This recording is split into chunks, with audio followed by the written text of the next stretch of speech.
Are you a podcaster? Maybe you've got that big idea and you're looking for a network to join. The multi-award-winning Ozcast Network can get your content to eyes and ears all over the world.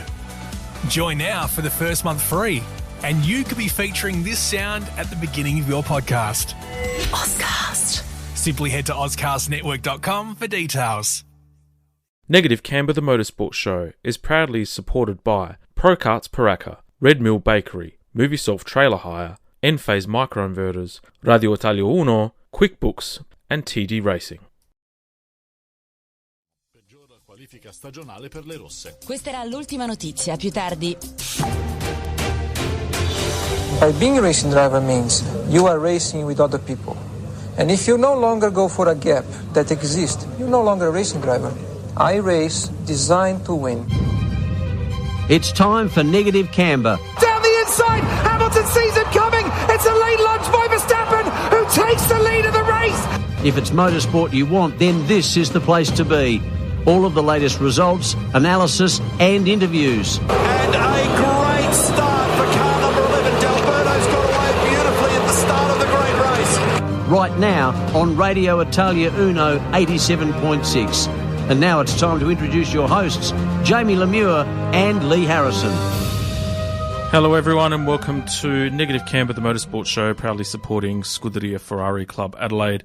I'm your host, Jamie Lemure, and alongside me, well, some say that he announced himself as the second coming of the Stig at the trophy presentation of the four-stroke championship last week.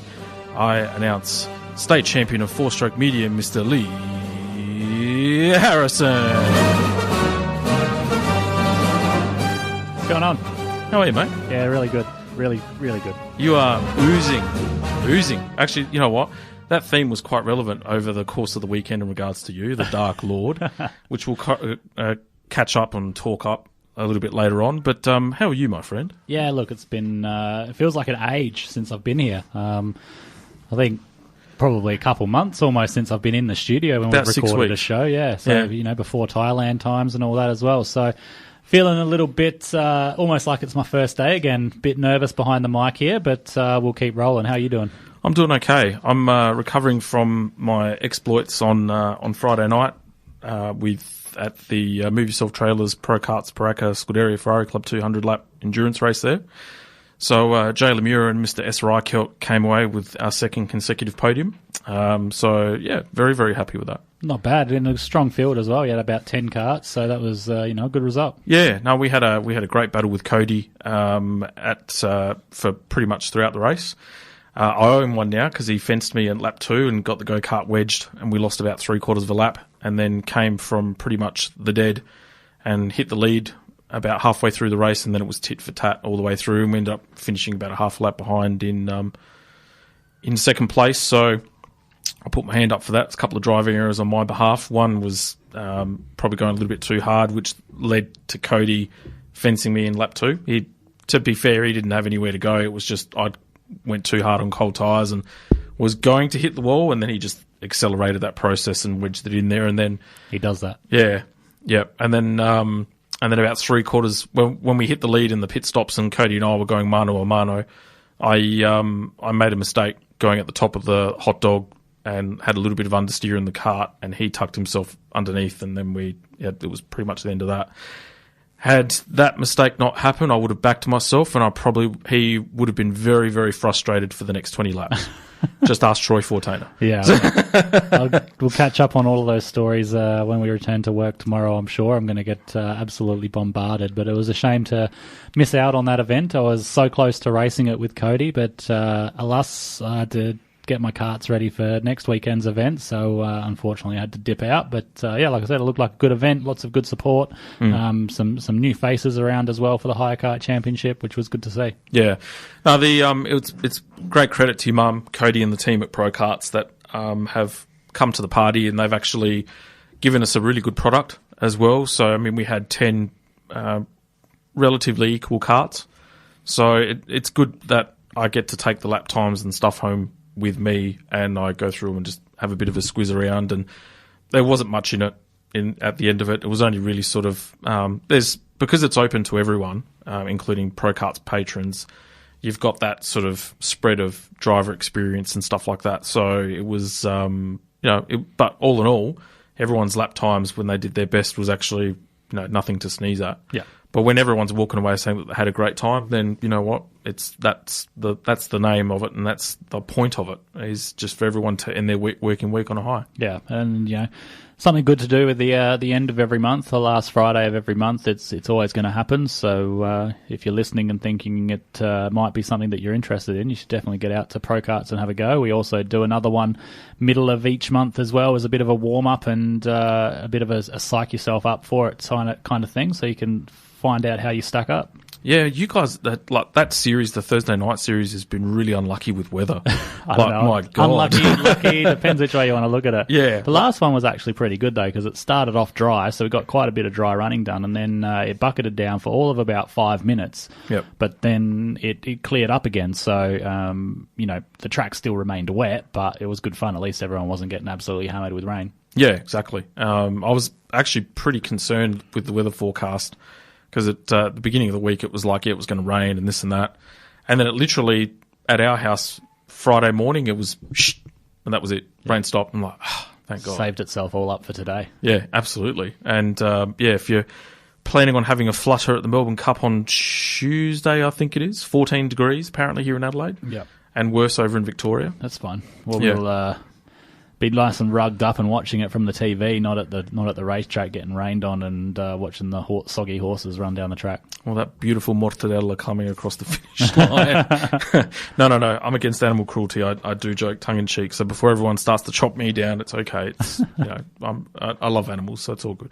But can't help myself. That's the Italian in me. Yeah, exactly. Yeah. Always seeing an opportunity for food. Yeah, mate. I hear that you were cutting some laps at the Bend today. Yeah, another good day at the Bend. Had a day last week as well, a day this week. So working with Dean and a good friend Dean from the show, Dean Canto, and his business Edge Motorsport. So doing some driver coaching and some hot lap experiences and that sort of stuff. So yeah, it's good to pull the helmet on. Was there as well with Garnet Patterson today, who's an LMP driver overseas, but based in Adelaide. Mm-hmm. So yeah, it's good to sort of be chatting motorsport life with those guys, and whenever you can put the helmet on and cut some laps of the Bend in some pretty nice machinery.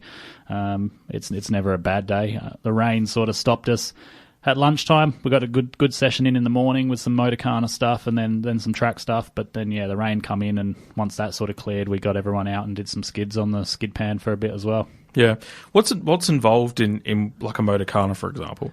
So you just set up some cones or poles or whatever bollards, and it's basically a timed point to point car control thing more than anything. So you got to go through some slaloms and around some cones this way and then around some cones that way, stop in the gate, go out that way, and but the one we did today was quite simple, just sort of point to point, stop in a garage, and they get your lap time. If you hit a cone, you get a penalty. If you stop too short in the parking gate, you get a penalty, and if you go the wrong way around something, you get a penalty. So all adds onto your lap time. Yep. And is it open to all drivers? Do they have to register with Dean, or how does that all work? Yeah, so it depends. Like, it's Dean's clients that he gets through having track days and other stuff like that. They want to host their own track days. So, they hire the track out, or Dean has days where they can register themselves, that sort of stuff. It's been good fun.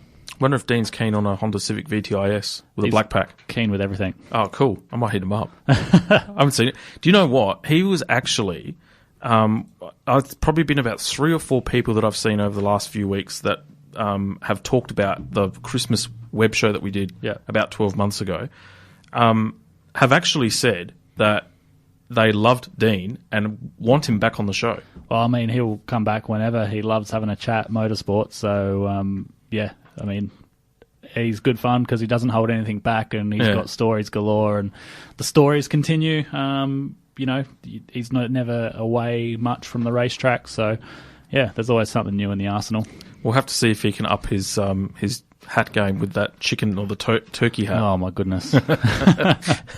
It's still one of my favourite photos. Actually, something it's pretty cool to put in the back pocket for the Christmas web show when that comes up later in the year. But we can try and get Garnet on as well. He would come and talk all things overseas, LMP3 racing, and all that sort of stuff. So, yeah, no, absolutely. So, Folks, December 11 is the date of our final show for the year, our web show, which will be done live from Podcast City Studios on Green Hill Road.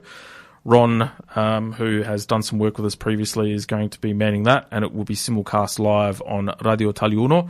So it won't be a delayed simulcast like the Southern Go-Kart Club edition was. This will be live.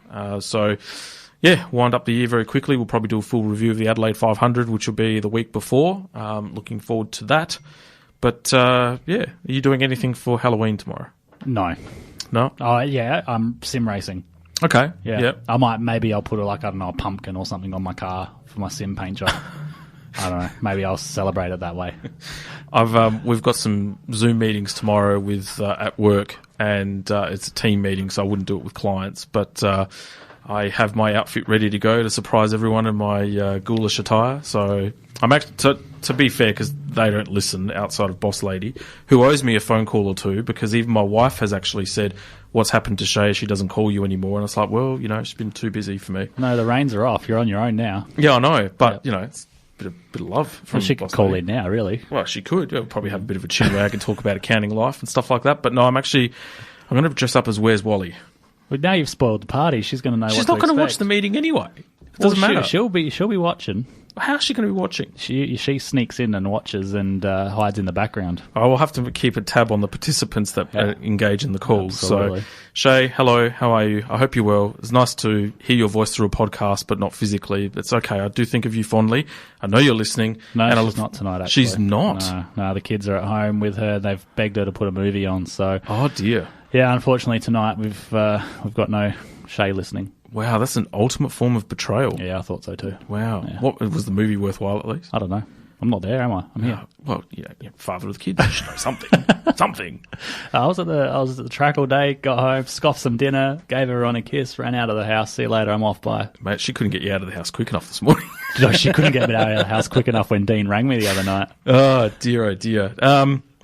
Speaking of Ferrari Club memberships, $50 to still have a membership with the Scuderia Ferrari Club. I know the year's winding down very quickly, but you can still experience some of the joys of being a Scuderia Ferrari Club member and a motorsport enthusiast as well. So feel free to jump onto the website, www.sfcadelaide.com, get yourself a nice membership pack and experience some of that passionate Scuderia Ferrari Club love. And, what's this? She is listening. Hello, my dear. How are you? Good to see that you are paying attention, but yes, you do owe me a phone call or two. It's not cool listening to your own voice on a podcast. I should know. It's garrison at the best of times with myself too. But hope you're enjoying the show so far. We are off to a break, and then when we come back, we're going to learn about your exploits as El Campeonato of four-stroke racing. We'll be off to a break, and when we come back, karting at Negative Camber. Radio Italia 1. Sito internet www.italia1.com.au. Seguici anche sulla nostra pagina Facebook ed Instagram. Radio Italia 1. You're listening to Negative Camber with Jamie and Lee on Radio Italia Uno 87.6 FM. Welcome back to Negative Camber, the motorsport show, proudly supporting Scuderia Ferrari Club Adelaide. We now commence our segment for karting. And before we blow more billows of air up your backside, because your head walked in about 3 minutes before the rest of you did, and justifiably so, we had the four-stroke State Cup and the state title held at Southern Go-Kart Club, known as the Orange Plate and the Black Plate. I nearly let it slip and call it the Black Plague, but yeah. But no, that was, you know what? That was my first race back, and I probably would say I absolutely enjoyed myself. Different mindset approaching it from my own experience because of the well-documented issues that we've had earlier this year. And it was actually good just to go there and say, you know what, come what may, I'm just happy to be here, and to get to this point. So to, cramps aside and lack of match fitness, to set a PB lap in one of the races and at least be competitive amongst the teams or the drivers was more than I could have asked for. To be in the hunt along with Andrew Gunn for 10 out of the first 15 laps of the final. And then for me to fade and then see the top four finish nose to tail 7/10 apart was a case of, if only there was more in me physically, it was a missed opportunity of maybe finishing nose to tail. But, there's next year, and I'm looking forward to coming back and hopefully bigger, better, and a little bit more stamina. But it's not about me. It's about you, the man of the moment, man of the hour. Negative my backside, man. Negative Canber's the show. Negative anything else. But... mate, tell us all about it. Come on, out with it. Yeah, like you said as well, we had a great weekend. Not even just in terms of the results, but the vibe. Just we don't really do too much to our go-kart. So I thought I spoke with Cody during the week and said, if it suits him, we should all pit together. And then if crap hits the fan, because he was running two classes, if it hits the fan, then at least myself or Nick can help him if we're not doing too much to our go-kart. Saturday afternoon, we did decide that we are going to make a pretty solid change. So we stripped the go-kart Saturday afternoon and sent it away back to Nick's house, and Nick put in a whole heap of effort on Saturday night and brought me home a rocket ship on Sunday morning. So it was good to jump back in on Sunday morning and basically remain undefeated all day, right through for the enduro as well, which was good. So it was just a good vibe. We just had a great time. Probably one of the most fun weekends I've had at the go-kart track I can remember, and that's trying to go back a long way. The stress was off, and I was just having some fun with it on Sunday, and it was a good time. It was unfortunate that a few of the competitors were skittling themselves a little bit on the Sunday, because I was in a good... the breaks between our heats were good enough and long enough that I could actually watch you race. And so Simon and Chris, that were part of the Ferrari Club Marquis, could do it. Actually, no, Chris was out racing with you. Racing, yeah. So Simon, myself, and Kashi were out and watching you race. So, I was a little bit concerned for you in heats, because we talked about during the week, heat 3, when you were getting some bit of understeer coming out of the last corner, and Sam and Wes were sort of chasing you down and were right on your tail with probably about 2 or 3 laps to go. Yeah.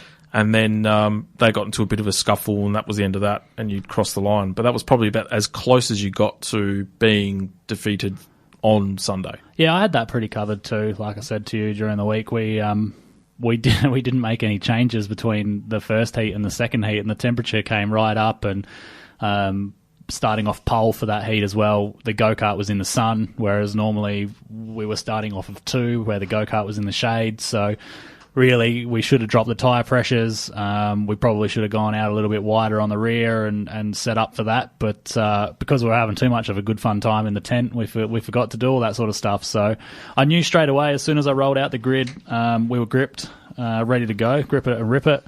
And so I knew that I'd get a good start, and I'd probably pull away a few kart lengths, and then it was always going to be about holding it on. I probably would have got beaten if Sam had a go at turn 1 or turn 2. But when he didn't pass me into turn 1, and then I left the door open in turn 1, I left the door open in Wakefield as well, and he didn't go up there, then I sort of knew that the last opportunity was going to be into the pit corner, and I was on the white line. There was no way he was getting up the inside of me. He gave me a good little bump, but nothing too major, not like Saturday night. I made the apex still, and then that sort of let Wes catch on the back, and it was over by then though, so they were really battling for second from that point onwards. But yeah, I mean, that was a pretty good race. And then a bit anticlimactic in the final. Like, I was really looking forward to having a good, strong, maybe break away for the first 5 or 6 laps, but then have a solid 10 lap sort of ding-donger with Sam and Wes. And that didn't happen. It was all over Red Rover by, the exit of turn 2 on the first lap, which was, as much as you love to win a race meeting, you don't like to win it by driving away to a 7-second win. It's it was interesting to see the those heats, but the final was once they'd skittled themselves coming out of turn 2, you just cleared away. 6 or 7 second win, so it felt like a half a lap. It felt like it was one of the longest races of my life. It just felt like I kept looking. I was like, oh my god, I've still got another heat race to go. Oh my god, yeah. But anyway, it was all good. I just made sure I kept it on the black stuff, and looking speed hive, and every single one of my laps is with the same tenth of a second. I was just hitting my marks and counting them down. Yeah. No, it's my race was actually far more entertaining than yours, even just from watching it. Yeah. I would probably, and I spoke to Tim during the week, and I would say that was probably, and I don't know his full karting history, I never got to see every race, but from the time that I've spent with him, and he actually agreed that his the four-stroke heavy class that he won the title in would probably go down as one of his best drives. Yeah, he was driving a hunk of junk chassis as well. Like, he just threw 25-year-old Arrow just to make the field. It goes to show, like, in four-stroke, that's one of the best things about it, is you don't need the latest and greatest go-kart, and you can still be fast in it. He got a bit robbed with his Supermax thing, with some lap drivers getting in the way, but that's the brakes, and that's racing, unfortunately. It was James Place that got robbed. So he got lucky, I should have said, for Tim. But yeah, I forgot to say thanks to Tim at the trophy presentation, but I'll take the opportunity now, because he helped me out immensely over the weekend as well, and never was withholding of information. If I asked him some questions, he was always more than happy to help, and help me out with some jetting and stuff for the final as well. So I didn't thank you at the time, Tim, and that was my bad. So I'll thank Tim from T4 Kartworks now over the airwaves, because without him, probably wouldn't have got the results that we got in the main race and in the Enduro as well. Yeah. No, we from my side of things, it was after obviously Saturday, which was a bit disappointing with the cramps and stuff. Magnesium water and sea salt water and all that sort of stuff the next day, and even brought the massage gun just to free up the forearms. So after every heat, I'd be 20 minutes, half an hour doing the forearms and whatever. But the changes that we made in the rear end, because Cashy and I had sort of set the card up for Sunday, because we knew that it'd be heaps of grip, lots of rubber, and even for the Enduro as well. And then, so much better in the rear end, and then also the front end as well was great too. Don't look at me like that, MA. All right, please. So it's Mark Aston. Hello. Hi. No, it's fine. I was just had a saw your eyebrow go up. Don't you worry. Yeah, no, it's a twitch. I'm getting yeah, twitch. All right. Seeing a doctor about it. But no, it was great. So everything was really compliant. The only problem that we still suffered from throughout the whole weekend was just really, really heavy input in the steering. No matter what change we made, took caster off, changed cambers, the whole lot, even changed any roll bars at the front. Nothing seemed to alleviate the problem, and it was backed up by Simon and Cashy's feedback when they took the reins for the Enduro.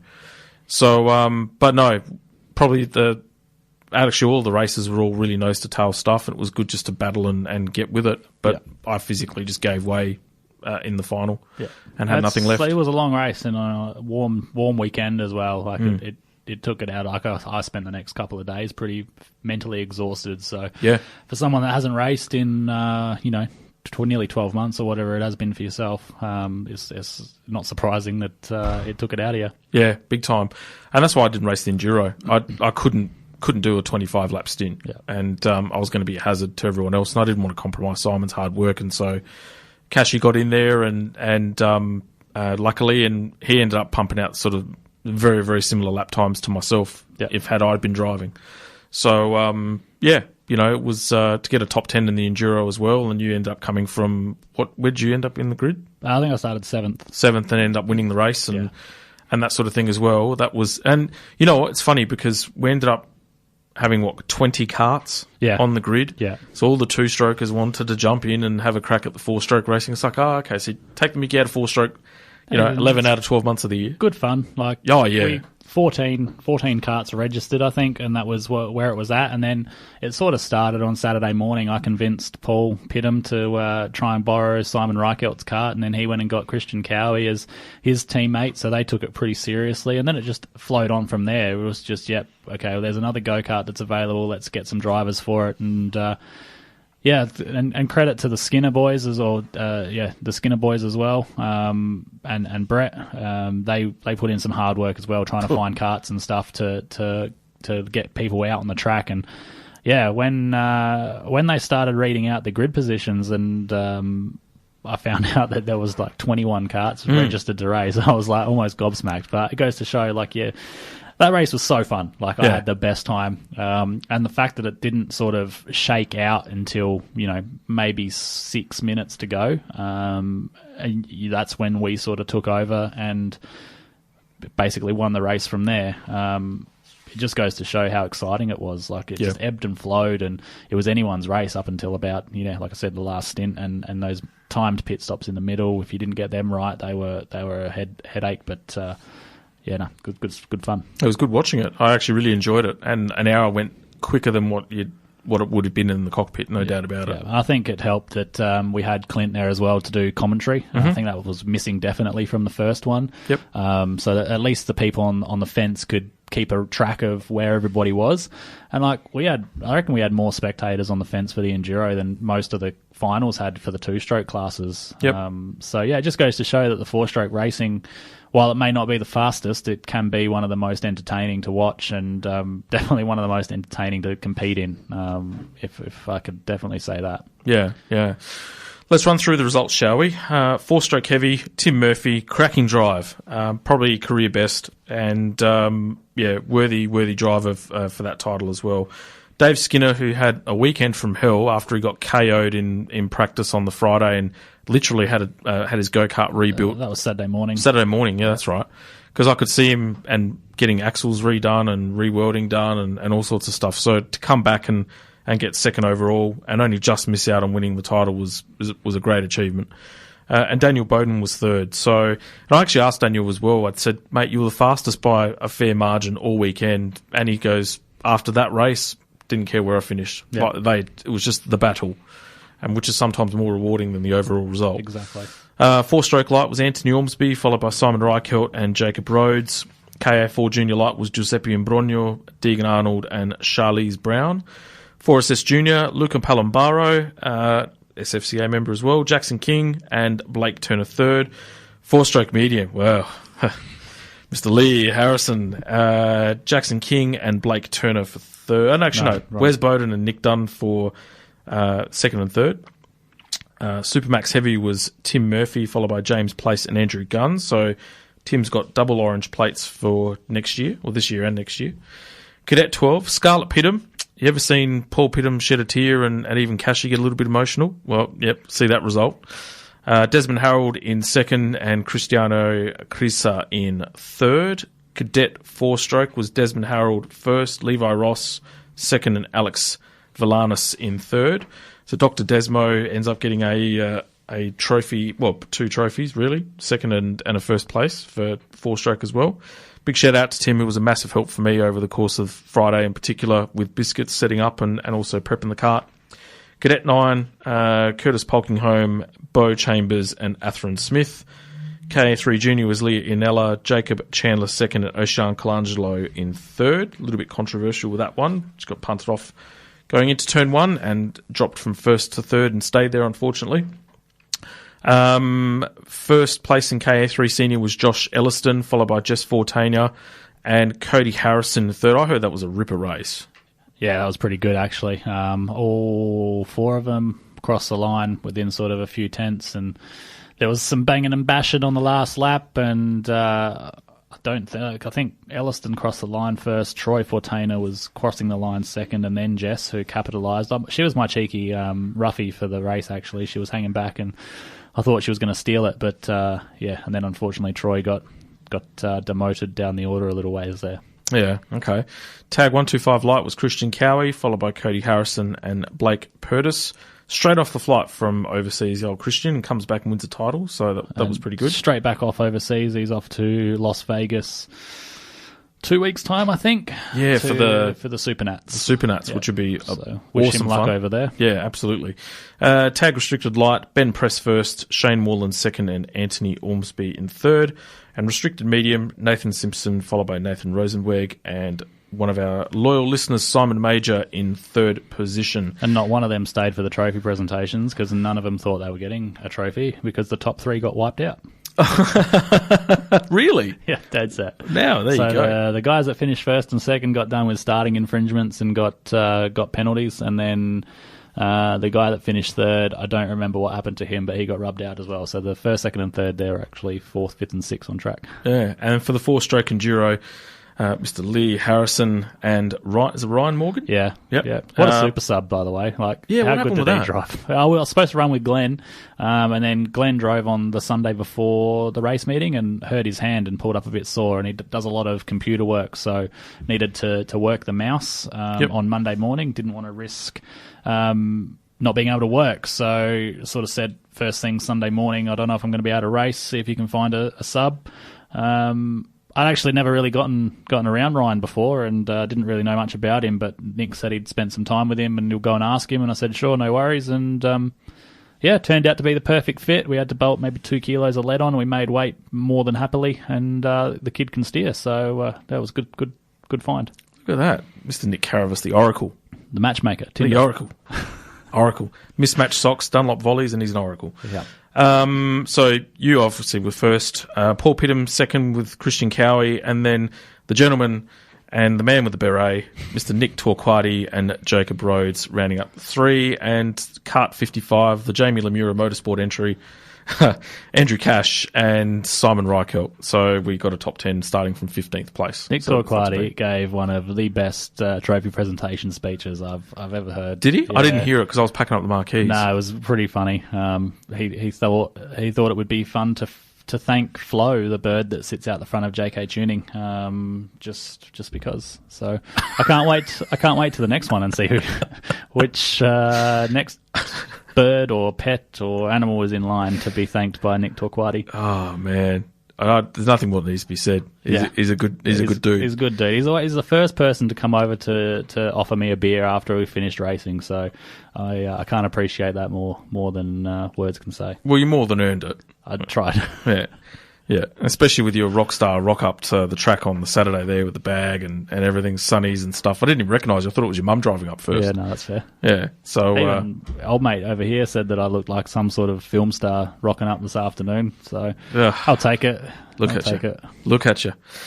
We're off to a break before the show gets out of hand, and when we come back, we will talk Formula One and possibly see if Lee wants to take a trip around the world. Elders Insurance Adelaide East, la nostra missione è di fornire un servizio eccezionale. Elders Insurance Adelaide East è un'attività a conduzione familiare italiana basata su onestà, fiducia e oltre 30 anni di esperienza. Come cliente riceverai rispetto reciproco, comprensione verso le tue esigenze e un livello di copertura che non puoi trovare altrove. Elders Insurance Adelaide East, specializzati in assicurazioni di proprietà commerciale e assicurazioni domestiche. Elders Insurance Adelaide East, 54 Kensington Road, Rose Park. Contattate Tony di Bucchianico all'8364 9477. We're an authorised representative of Elders Insurance Underwriting Agency, Proprietary Limited. Elders Insurance, underwritten by QBE Insurance, Australia Limited. O'Brien Electrical Adelaide, your local electrical electrician. Service and responsiveness for locally owned and operated businesses, their priority. 263 Sturt Street in the city, right alongside of Radio Italia Uno. Give them a call and speak with their friendly staff. Their number 1300 051 482. Sottovoce. Ogni giovedì pomeriggio dalle 2:30 alle 4:30 in compagnia di Kathy e Vincenzo. Un programma di musica, interviste, curiosità e le ricette di nonna Pina.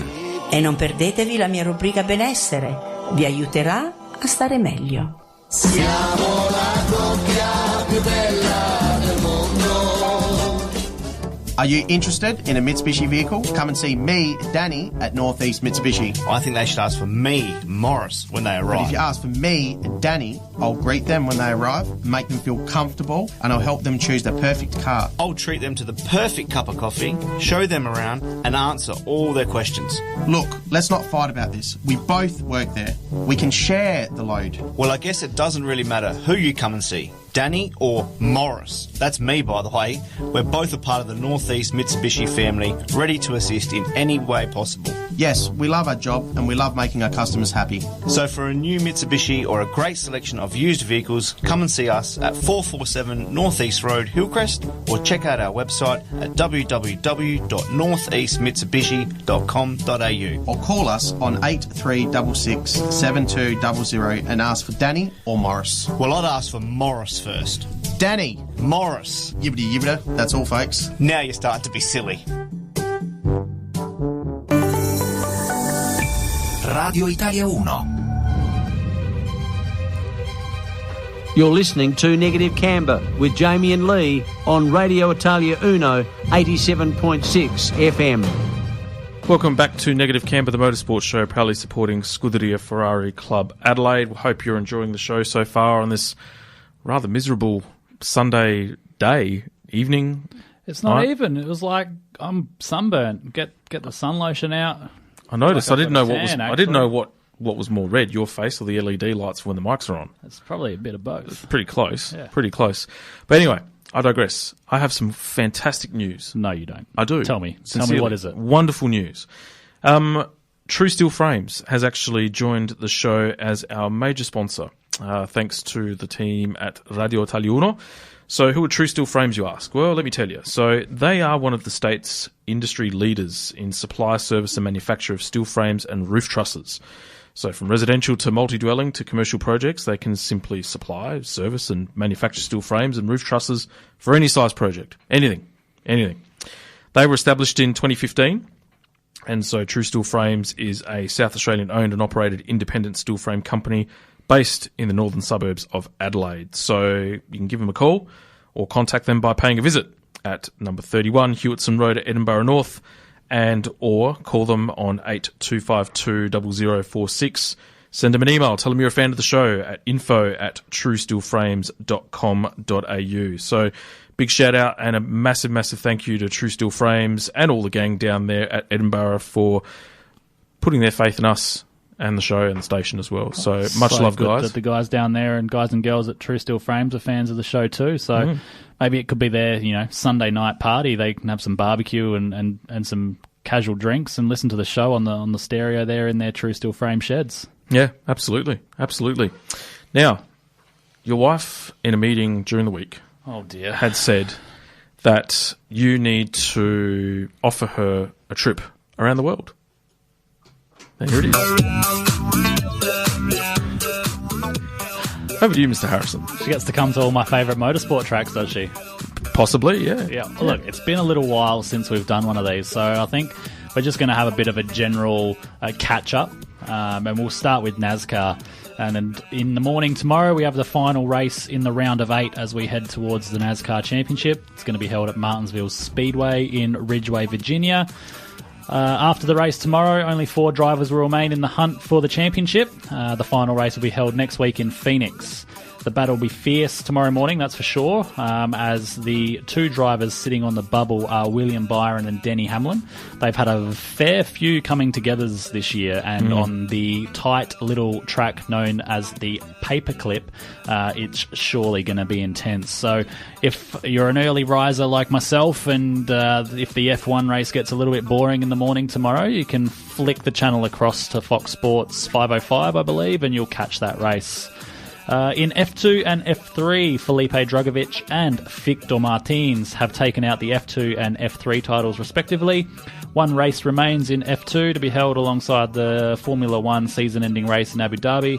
Australia's Jack Doohan will be looking to impress Alpine bosses with a strong final race as he looks to secure that reserve driver role next year alongside Ocon and Gasly. In IndyCar, Australia's Will Power has won his 2nd IndyCar title after recording a 3rd-place finish in the Grand Prix of Monterey held at Laguna Seca.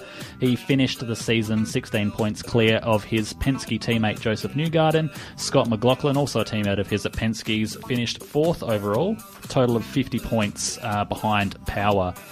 And in WRC news, Kalle Rovanpera has wrapped up the World Rally Championship and in doing so has become the youngest World Rally Champion in history. With one rally left to be held in Japan, he is 68 points clear atop the standings. So I hope my wife there enjoyed that short trip around the world. We visited many different countries and saw lots of different sports. Yes, it's always a good trip with you around the world. I enjoy it myself. What was your take on going on to NASCAR before we go off to one of our main breaks, the Bubba Wallace incident? Yeah, she was pretty shocking, wasn't she? Yeah, I know. But that's NASCAR for you, though. Yeah. Like, they get so sick and tired of being run into the fence, and not that Kyle really did anything. He just tried to slide her. He gave enough room, and they got some air wash on Bubba's front end, and it pushed Bubba into the wall. But yeah, it just heats up. That's why I'm saying it's going to be super exciting tomorrow. Like, Byron and Hamlin have had, I think, like 3 or 4 run-ins this year of similar nature to that Bubba Wallace and Kyle Larson crash. Yep. So, look, whoever wins or finishes in front of each other out of those 2 drivers, provided no one else from the bottom of that wins the race tomorrow morning, they're going through to the championship race, the final race. So it's all on the line, and NASCAR aren't super harsh on their penalties. So it could be a fun one. How's our boy Carl Larson going? Yeah, he followed up the incident with Bubba Wallace with a win at, forgetting the track, but he was at my old stomping ground, Homestead Miami Speedway. Yep. So a lot of my team from Formula One were there watching the race, and I got lots of pictures and videos and stuff. But yeah, he absolutely dominated that race. He led like 190 or something laps of 240 or 250 laps, and absolutely smoked them. So he's unfortunately out of the championship. He got knocked out in the round of 12, but on to bigger and better things for next year. I've been watching a little bit of NASCAR this year, and you and Biscotti have got me on Larson train, so I'm a massive fan of him now. He's pretty cool. He's just like multi-skilled. America's Shane Van Gisbergen. Can steer anything, put him in a car, and he can drive it. Yeah, amazing driver. So, yes, hopefully we crown a champion pretty soon, but fairly. You know, you don't want to have it punctuated by an incident like the Wallace one, because that did stir the pot. Oh, there was already another incident as well at Charlotte. The one guy's teammate held up a whole train of like 3 cars into one corner, and old mate dive bombed from like 7 cars back and past a whole bunch of cars, and that pushed him up into the bubble and transferred him across. So yeah, heaps of stuff going on in NASCAR at the moment. Like I said, it's one of the most exciting sports. If you can take the time to understand the strategies and stuff involved in it, it's one of the most exciting races. And by the end of the race, because they go for about 3 hours, you'll probably end up speaking like one of the commentators anyway and give yourself a southern accent. Yeah, almost, yeah. Bit of Dale Earnhardt. Yeah, exactly. We're off to a break, and then when we come back, Formula One. Su Radio Italia 1, la rubrica mensile del COASIT del Sud Australia. Il nostro comitato di assistenza agli italiani si impegna a promuovere il benessere e la salute della nostra comunità. Volete scoprire come accedere alle informazioni e ai servizi di orientamento del COASIT per garantire serenità alla nostra vita? Ascoltate la rubrica mensile ogni primo sabato del mese alle ore 10 su Radio Italia 1. Radio Italia 1. Radio Italia 1, 87.6 FM. And we're back, and as I take over for a minute here while Jamie is too busy being distracted. Yes, I'm just going to let our listeners know that if you are driving on the road, do take care. There is severe weather warnings coming through the Bureau of Meteorology in terms of severe winds and thunderstorms, and it is going to be a pretty average night. So, listeners, if you are on the road and you're not driving off listening to the sultry tones of Lee Championship winner Harrison, then by all means, please do take care and look after yourselves and each other. I need to bring you along to every meeting that I ever have as like my hype guy, because you pump my tyres up more than I pump my own up. Oh, mate, I'm just full of wind, aren't I? You know, what can I say? Got to let it out somehow. So, right, let's get into the serious stuff. October 23 at the Circuit of Americas in Austin, Texas, was the US Grand Prix, US Grand Prix number 2? Yeah. Yes. So, get my facts right, because there's going to be 3 of them next year. But, yes, a race that was a race of 2 halves, and these were the highlights. And It's lights out and away we go. And Verstappen getting away better and has that inside line going into turn one. Verstappen's ahead of Carlos Sainz. And then there's a lock-up from behind George Russell. Lewis Hamilton goes round the outside and Sainz is spun round and is tagged. And he's gone from pole to last in the space of one corner. Absolutely the last thing he needed, of course, to happen to him. And Verstappen then out front. Did somebody tag the back of him to just spin him around? The two Mercedes were steaming in there, racing each other hard as well, but Sainz continues. Let's see what happened with George Russell now and Carlos Sainz. Lewis Hamilton on the right-hand side as he then goes into the corner. Oh, Sainz came across George Russell. Who was at fault there? Carlos was taking the racing line up there, and George trying to claim the apex, but he was all locked up. George Russell hadn't got full control of his car. Come on, what happened there? Good puncture, I think, pass from Mercedes. It's a 5-second time penalty for George Russell, causing a collision. And that is absolute heartbreak for Carlos Sainz, who is being pushed into the garage as we head onto the back straight with George Russell. And George Russell has DRS that will be operational, and he's gaining and he's gaining and he's gaining on Lance Stroll. I don't think Lance Stroll's going to fight this one, and George Russell is up into third place. This is Sergio Perez and his move on Sebastian Vettel. I wondered what was happening to Nicholas Latifi as he started tumbling down the order, and that is the reason why. And here comes Sergio Perez, and there goes his front wing end plate. You saw it move over to the right-hand side as he moves past Lance Stroll. Former Ferrari driver Sebastian Vettel now in the green of Aston Martin. Leclerc has made up another place. But there the moment. Oh, he's very much spun there, hasn't he? Spun and beached for Valtteri Bottas. Turn 19. Will this be a safety car? Yes, it will be a safety car. The safety car has been deployed. Now this could really help Charles Leclerc. Just lost the back end. Okay, copy. So this is just a bit of luck that Ferrari needed today. Charles Leclerc comes out, clears nicely Sebastian Vettel, who's also going to luck in to a cheap pit stop time-wise. Charles Leclerc comes out in fourth place. There's Fernando Alonso, goes off the track. That's a high-speed crash, and he's made contact with Lance Stroll in the Aston Martin. And I hope that Fernando Alonso and Lance Stroll are both okay, but that was a very heavy crash. Let's have a look and see what happened here. He did get very airborne. He goes to the left, and Lance Stroll moves to the left to try and block Fernando Alonso. You okay? Yes, mate. Very late move. It was a little late, jink left. I crashed. Okay, Lance, you okay? Yeah, I'm fine. Charles Leclerc with that DRS is catching him once again. He's in the slipstream. He's got the speed. Can he be late on the brakes and dive down the inside? He's going for it. Charles Leclerc, the crowd roar their approval. That was absolutely brilliant. Oh, this is not a great stop. It is medium tyres. It's a horrible stop. This is going to make it even less close. Lewis Hamilton is going to take the lead of this race. What's happened to Max Verstappen in the pit stop? That front left wheel wasn't tightened up enough, and he's been beaten by Charles Leclerc in the pit.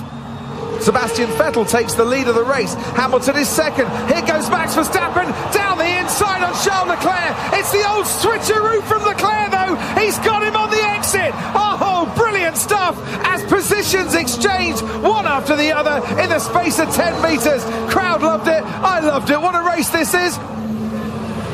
And Verstappen pulls out from behind the Ferrari and gets the move done into the braking zone. That was clinical from Max Verstappen. He knew he had more pace.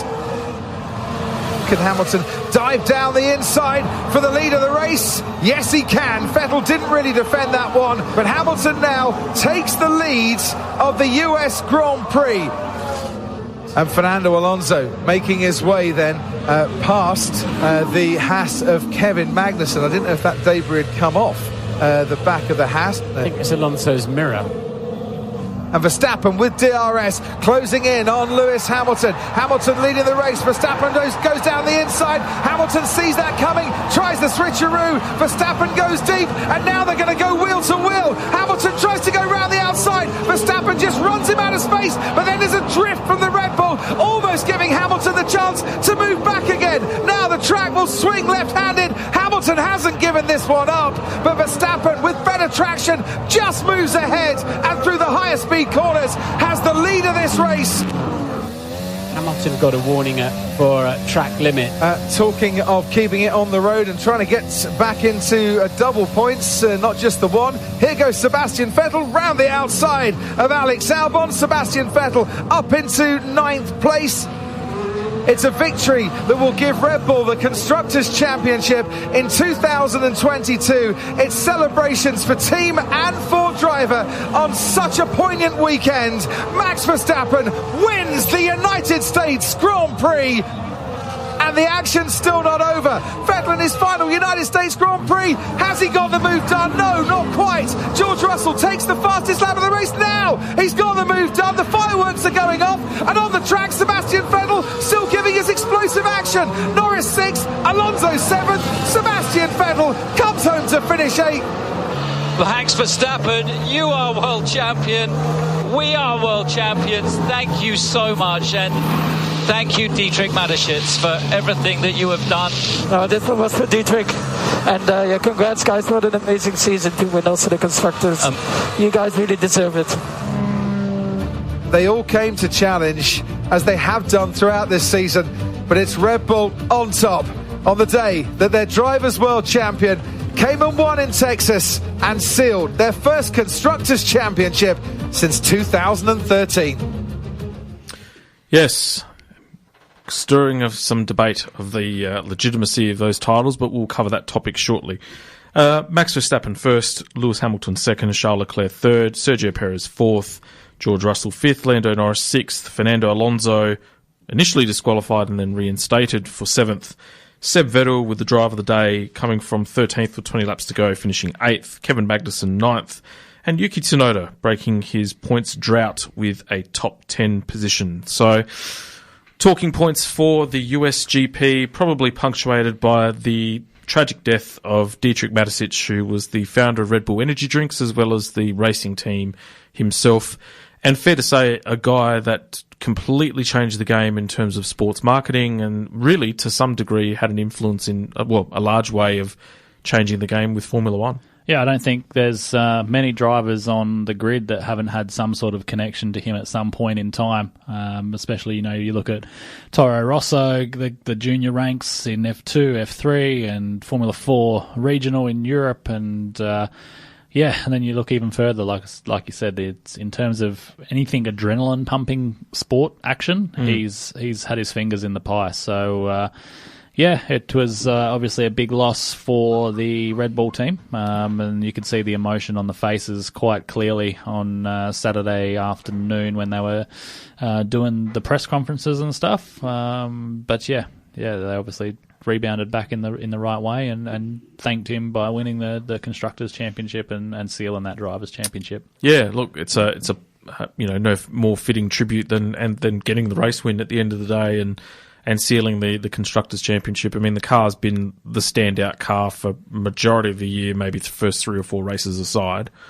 One wonders what would have happened had, Ferrari not really binned the first sort of third of the season, if you could call it that. We may still be in a title hunt, but given the performance discrepancies of the cars pretty much from mid-season onwards, I would probably say that I think by this time anyway, the championship would have been sealed. It probably wouldn't have been as big a points deficit as what we've seen anyway. Yeah, I think maybe it would have still gone down to the next couple of races, but I think they definitely had the better car, especially since the summer break, Red Bull. It just would have made it last a couple more races, and I think now the big thing for Red Bull is they've never had a 1-2 finish in the Drivers' Championship, so I think a lot of the attention will now turn to Checo and to make sure that he has got the best chance possible for the team to bring home second place overall in the drivers' standings and really stamp home that authority this year. You were, when we spoke the other week, and you told me, because I hadn't seen the race, and you told me not to get too disappointed by what I was about to see. And yeah, it didn't last long. I was expecting something a little bit more punctuated by that. But yes, Carlos Sainz paid the price of another driver behind him making a mistake and taking him out. So that's been 6 DNFs for the year for him, 3 of which have actually been first lap incidences. 2 out of 3 of those were not his fault. So you could argue that he probably could have gotten a better start. And that first corner at Austin it's actually quite bizarre because it's uphill, it's very, very wide, and then all of a sudden the access of where they're actually turning at that apex is quite sharp. Yeah. So it does catch people out. I don't think there's been an Austin race that I've seen at some point in time where there hasn't been an incident going into that first corner. Makes it exciting though. Like it's always a good start there because you never know what's going to happen. It's at least it's not processional like a lot of the other tracks where the track doesn't open up like that. And I know that when they did that at the Indian track as well, it definitely made for some decent racing because it opened up the opportunity to really shorten the entry point of that corner, but you're going to be so slow coming off of it. I think Carlos would have been sitting there in the motorhome afterwards thinking what could I have done differently off the start there. I think he's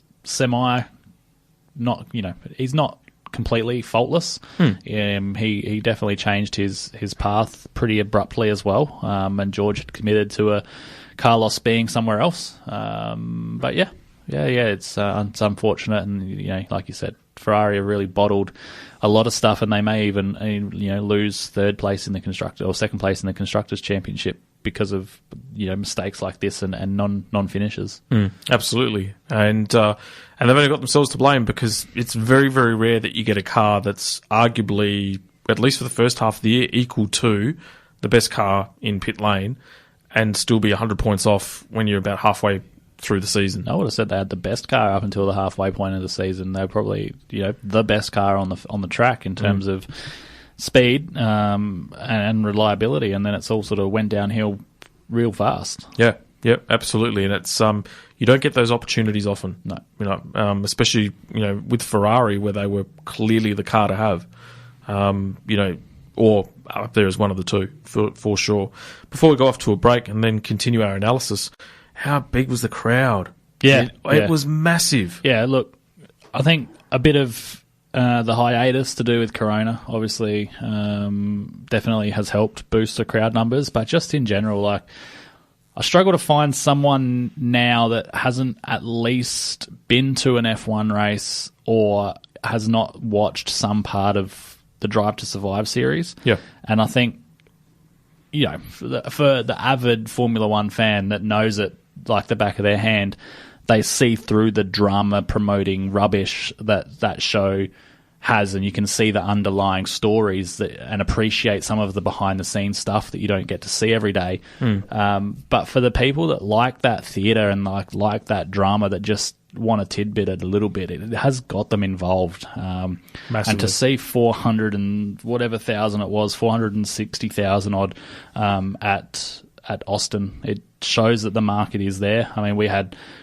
something similar, close to 400,000 at Miami, and I dare say that whatever amount of tickets they put on sale for Las Vegas, they will sell as well. So the market is definitely there. Americans are happy to spend money on sports and go and watch it, and hopefully when they see all of those people coming, it drives in some more sponsorship, and the teams the teams lower down the field can rake in some of those dollars as well and build themselves back up again. And they were treated to probably the best race that Austin's seen at that track. I think this one was by far the best USGP that's there. This was going to be the biggest test for the new aerodynamics on the cars as well. They could definitely follow closer through all of those tight, twisty S's at the start of the race, start of the lap, and then through the back section, coming underneath the observation tower. So, yeah, again, another tick that shows they're trending in the right direction, but I still think they can go further with that. But yeah, if the racing keeps getting better, then there's going to be lineups of people outside of their venue soon and almost jumping fences to try and get in. Yeah. Before we go to a break, one interesting observation that I found was just how efficient the Red Bull is in a straight line where you've got cars that are in the DRS zone with DRS open sitting behind them and still can't make the deficit up. Yep. That's extraordinary. It's a slippery car, but it's also when it gets to the corners, it's got enough downforce to stay in front as well. So, they've done a good job come middle of the season onwards. It's still not the fastest car in a straight line. They're languishing. But it's obviously a good, all round car. Adrian Newey's certainly created some epic race cars in his time, and this one will definitely be right up there in his top 5, I'd say, without a shadow of a doubt. We'll be off to a break, and then when we come back, more F1. You're listening to Negative Camber with Jamie and Lee on Radio Italia Uno 87.6 FM. Welcome back to Negative Camber, the motorsport show, proudly supporting Scuderia Ferrari Club Adelaide, and presented to you by True Steel Frames, our local steel manufacturer in Edinburgh, South Australia. We are now back at Formula One, and before we hear what the drivers had to say in terms of their post-race feedback, Sebastian Vettel, driver of the day. One of immaculate drive, and desperately unlucky not to finish top 5. Agreed. I also think that you could throw Alonso in that list as well. Yeah. But no, Vettel, the last lap battle with Magnussen, he was fast all day. He was thereabouts. Got unlucky with that. It's a safety car and being involved in that stuff. Yeah, definitely deserved the driver of the day. The last lap battle with him and Magnussen, though, is one you could throw back and watch over and over again. And but it was good to hear them both come out of it and say how much they enjoyed it. As I always say, the battle is sometimes better than the victory. Exactly. And at the end of the day, he's had a couple of cracking last lap battles, even in Japan with Alonso going across the finish line as well. Side by side, yep. So it's almost as if when the car allows him to do it, that he's making the most of the limited opportunities that are left. It just shows what is so much about the car these days. Yeah. Like, it's not necessarily the driver. If the car is good, the driver will drive the wheels off of it and it'll be fast. It's just how up and down those cars are. Like the Aston Martin, it's fast at Austin, and why? Now you go to Mexico and they've qualified in the back row of the grid. Yeah. So you start to think and you wonder what is so wrong and so lost that they have these ups and downs and they can't get their feet and fingers in it properly. And Haas is the same thing. Like, Haas obviously fighting for the middle of the top 10 there last weekend at Austin, and then you come this weekend and they both struggle to get out of Q1. So and that's what sets the good teams apart. Exactly, especially the consistency of being able to qualify where they need to. Yeah. So How beautiful are the FIA, seriously, right now, with that Alonso decision for being disqualified, goes through the whole race, the last 20-odd laps, under observation, comes back, he's missing a portion of the rearview mirror, and they then disqualify him for that, only to have it then reinstate when he's back in Mexico. I mean... Yeah, but it wasn't the FIA so much. I mean, it just shows the inconsistencies of the FIA more than anything. Yep. They never said anything with Checo Perez's car as well, when it had the front sideboard of the wing hanging off, and then that flew off and, it became airborne. It could have smacked a driver in the head. Fernando Alonso's mirror is there, and then it ended up falling off. But yet in Singapore, Magnussen or Schumacher, I think it was Magnussen, had his front wing end plate hanging off as well, and he got black and orange flagged and had to come in and pit. Yep. Now, this has happened 3 times to Haas this year, where the FIA have deemed their car unsafe, and Haas mechanics have said, no, well, that would never have fallen off. So I guess what happened was that Haas actually put the protest in. The FIA never said, that's your car's illegal, blah, blah, blah, we're going to disqualify you after you've crossed the finish line. Haas went and put the protest in. They put their money up, and they put the protest in, saying, I guess they just wanted some clarity around why they have been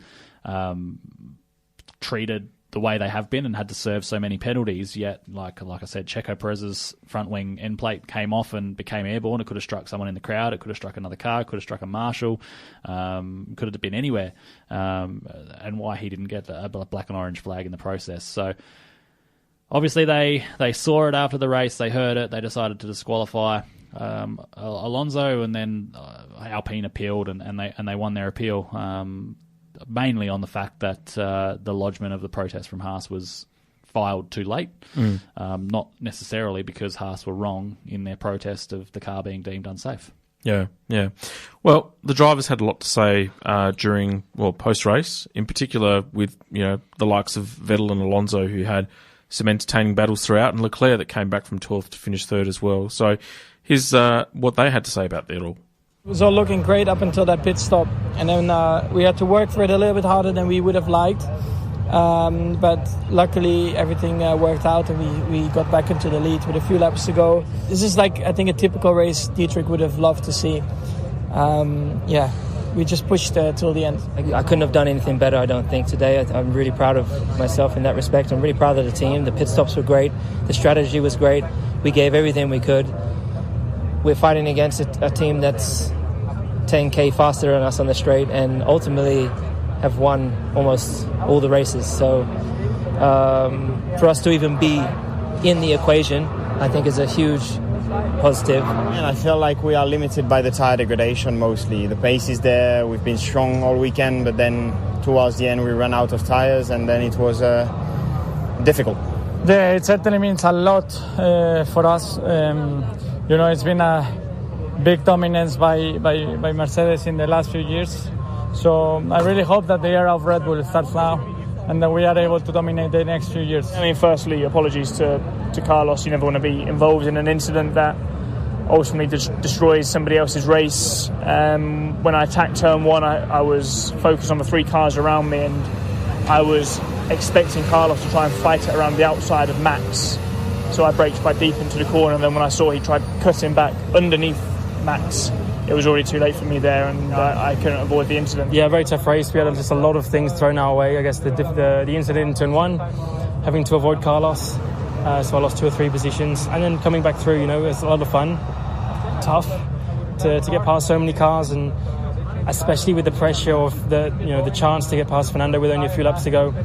I knew I had to time everything perfectly and get past when I did, so it all went very well. We have a very strong car, and we changed tires from win, and we kept going, and it was amazing that the car managed to complete the 31 laps until the end, and we still finished P7 after being P17, so it was a good race. Obviously we lost some points, but I had some more fun at the end at least, and I knew Kevin will be a difficult one, so I was very fair. I knew it's going to be tight, and he will not leave a lot, but just enough, and I used that, so it was good fun. Super happy. For us as a team, it's very important to get these points. Couldn't have come at a better time, but of course, got set to lose the position to Seb. I have to say that was some driving from him. Yeah, it was really, really hard race, but happy to be back in the top 10. I was P7, I think, at one time, or P8, so we had those points. So it is pretty frustrating. I was hoping for like a Spa 2.0. It was looking that way. I think if the race finished 5 or even 3 laps earlier, we would have been able to do it. But I feel like we didn't really have the pace today. With the safety car window, it was really difficult for us to maintain the same position. I say we tried to stay out, hope for the best, but with the tire advantage was pretty impossible to hold up. Honestly, I've enjoyed a lot the race. I had a great start. I was fighting like the top of the midfields. I even at some point was behind Seb in P6, P7. So no, the pace was good. It was really enjoyable until that penalty. I think that we were on for good points today for sure.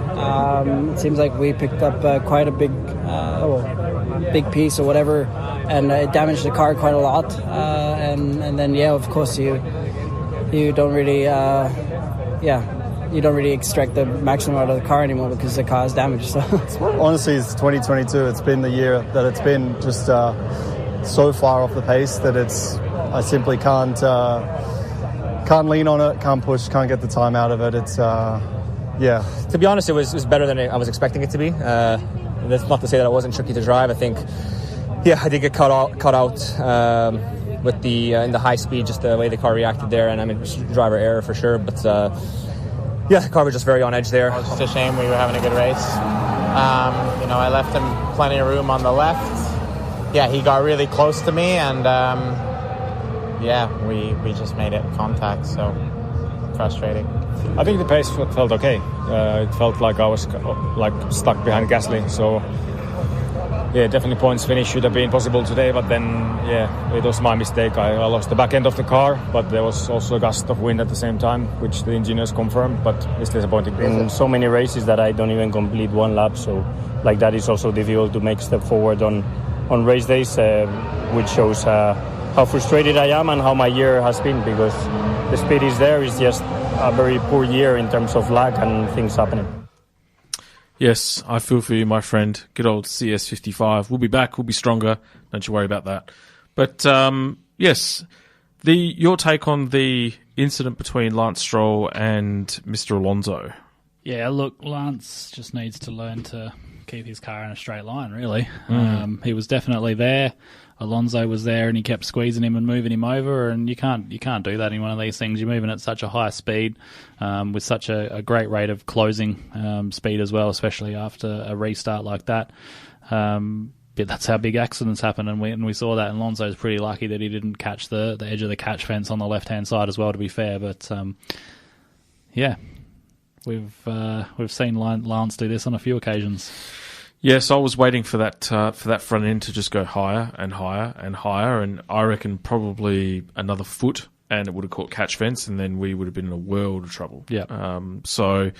Fernando's very much a lucky boy, but to then it just shows how the top drivers or any motorsport driver at that level can just dismiss what's actually happened, and then just bring it back into the pits, put it back in, and then pull a drive like he did. But you then see, I don't know whether you've seen the footage after the race that I think Alpine or F1 released, where they show Fernando get out the car, and then he just sits on the front tyre and then just slumps. Yeah. Like all of a sudden the switch has gone off and he's probably thinking, thank God I'm here. Yeah, it's the adrenaline thing, I've said to you a lot, I'm struggling. I've got a really, really bad elbow at the moment. I can't pick up my kids. I can't, barely even, lift a bottle of wine, or a can of baked beans out of the pantry. I can't lift up my drink bottle without it hurting. But when I'm in the go-kart, and I'm driving flat out, you don't feel that at all. It's the adrenaline, the heart's pumping and racing, and you're not focusing on it. And then I guess it's that moment of reflection, where the weight of what you've just done actually comes and takes over. So we had it obviously last weekend, or the weekend or two ago, whatever it was, the state title. I was full of beans, and I was actually crook as a dog. Barely even actually made it to the track on the Saturday, and running on adrenaline and caffeine and stuff. And then you get to Monday morning and you can't even drag your ass out of bed. So I can sympathise with him and understand where he's coming from. That was like you said, pretty epic drive. Pretty major crash. Like that could have been, pretty damaging, and would have knocked the wind out of him for sure. But like you said, to turn it off and pit, come back and still finish inside the top 10 is a pretty stellar effort. What also stellar was the fact that you invested in some of Dietrich's finest amber, and over the course of that karting weekend, I had no idea that you had an issue with your arm until you showed me on Friday night. Yeah. So couldn't lift the go-kart up off of the trolley. Was getting help all weekend as well for that. Yeah, she's pretty banged up, but don't want to not be able to race. So I'll wait until after next weekend at Monado, and we'll go and get it checked out properly. But yeah, adrenaline is a funny thing, because it almost acts like a switch. Yep. So for Fernando to not only get through that, compose himself within a matter of seconds, and then come out, just is a testament to the quality of driver that he is. Yeah. Because that could have disrupted his rhythm for the rest of the race. But then all of a sudden the switch flicks and you go into fight or flight mode, and he chose fight. Yeah. It comes with years of experience as well. Like, he's been in F1 for however many years it is, 20 years or whatever it is. So, I guess what we see as quite a big accident. He came out of it and thought, well, still I've got 4 wheels on this thing and the engine's still going, so she's drivable and I'm alive, so let's get after it. Yep. And I guess that just comes with experience as well. Stroll ended up getting a 3-place grid drop after that incident as well. So, I mean, it's academic. They qualified just about last for Mexico. He'll get some points on his licence as well, which always carries through for a 12-month period, so that's a mark against them too. I also find he's got a really unique driving style, Lance Stroll, where the wheel moves without him knowing about it. Yeah, pretty much. Like it's literally like this the whole time. Like he's got the jitters. Yeah. But physical, that would be physically taxing as well. Like, I mean, it's probably something he doesn't even realise he does. But if you're fighting the car like that the whole time, like it's going to drain you. Oh, absolutely. Yep. Yeah, absolutely. So. Max ties the all-time wins in a season with 13. Yeah. Almost a lay-down Mazir. He'll eclipse that. Yeah. It'll be a question of by how many now. So, it's where would you put this season amongst all of the most wins seasons in comparison? I mean, Michael's dominant 2004. He made everyone look silly. Yeah. But that Ferrari was just miles clear of anyone else because it was such in sync with Bridgestone tyres. Yeah.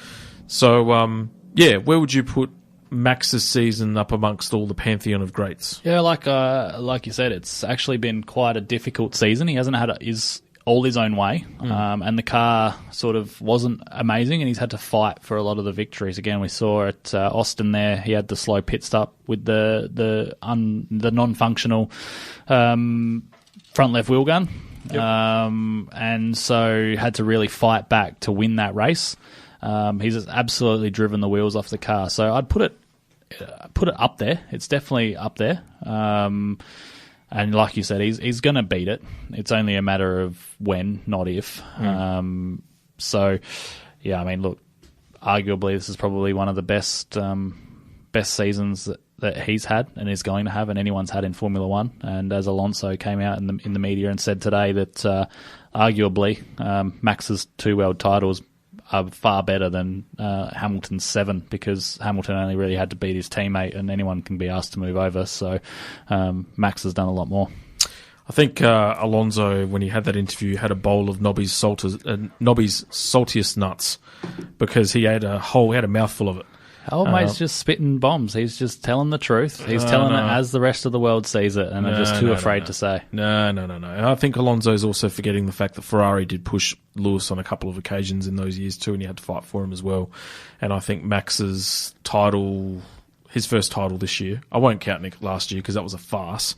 The only time Ferrari pushed any of Hamilton's titles was the year they were running that oil burning engine, and then as soon as the midsummer or the summer break was finished, they were nowhere for the rest of the season. I'm still wanting to see the documents of exactly what they did. And Vettel threw himself into the fence because he's a peanut. I know. That breaks my heart, that race. Had that wrapped up in Hockenheim and Hamilton was already sitting in the fence. Look, you know what? Fernando is a great driver, but sometimes he can be a gypsy. And on this note, we will then go to a break, and when we come back, we'll talk about Red Bull and their inability to stick to a budget, and also Audi coming into Formula One. You're listening to Negative Camber with Jamie and Lee on Radio Italia Uno 87.6 FM. Welcome back to Negative Camber, the motorsports show, proudly brought to you by True Steel Frames and supporting the Scuderia Ferrari Club of Adelaide. More Formula One news. It feels like there's just been so much happening, but I suppose the big thing before we talk about Audi coming into the sport in 2026 was the announcement of Red Bull and their sanctions after being proven to break the salary cap. And yep, that's certainly amongst the punters globally has caused a huge amount of debate as to what the appropriate sanctions could be or should be. So over to you, my feathered friend, and please tell us what exactly was the punishment. Well, so first let's just put the baseline down and say what they actually did, which they've been charged with inaccurately excluding and or adjusting costs, which ended up amounting to £5,607,000 and therefore it brought them into a spending of being above the spending cap by just on £1.86 million. So look, in the scheme of things, it's not very much. It brought them in under the less than 10%, which gives them a more lenient penalty.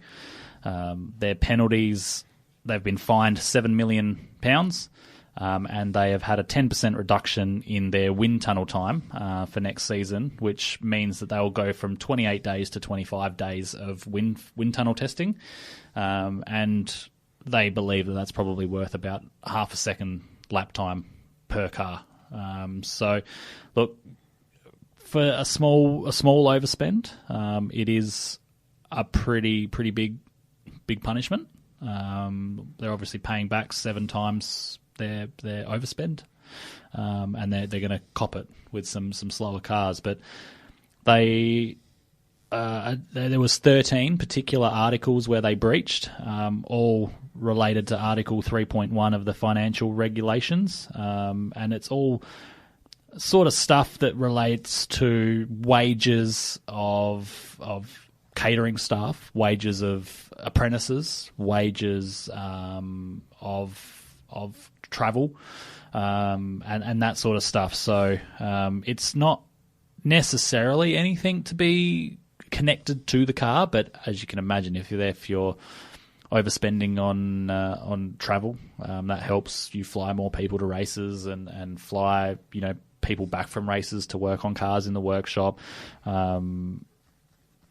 Yeah. So look, how much of a big deal has it had on the car? Who knows? And only time will tell whether the penalty is harsh enough for next season. I think Shea Thayer should approach Lars Lever, who's the head of QuickBooks in Australia and rest of the world.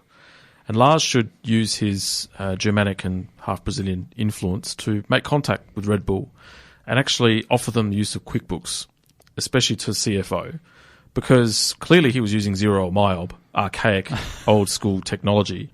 And had he used QuickBooks, they wouldn't have gone over the budget cap. Well, look, this also could be down to some sort of dodgy formula somewhere where they've rounded up instead of rounding down. Look, carried the one, and we need the chartered accountant that's in this invisible room at the moment to maybe weigh in on the debate. But I mean, every other team apart from mine overspends to me is like 400,000 like Aston Martin, 10,000 like Williams. But there's punters out there that are saying that they should be disqualified, this, that, and the other, and I don't know. I mean, if it's been proven that it was to what it was, unless they're very good at disguising it, in which case you could probably get corporate, all sorts of fraud charges and all that sort of stuff. I don't know. It's, the salary cap was a big thing. They've broken it. Did it contribute to them actually winning the title because of it?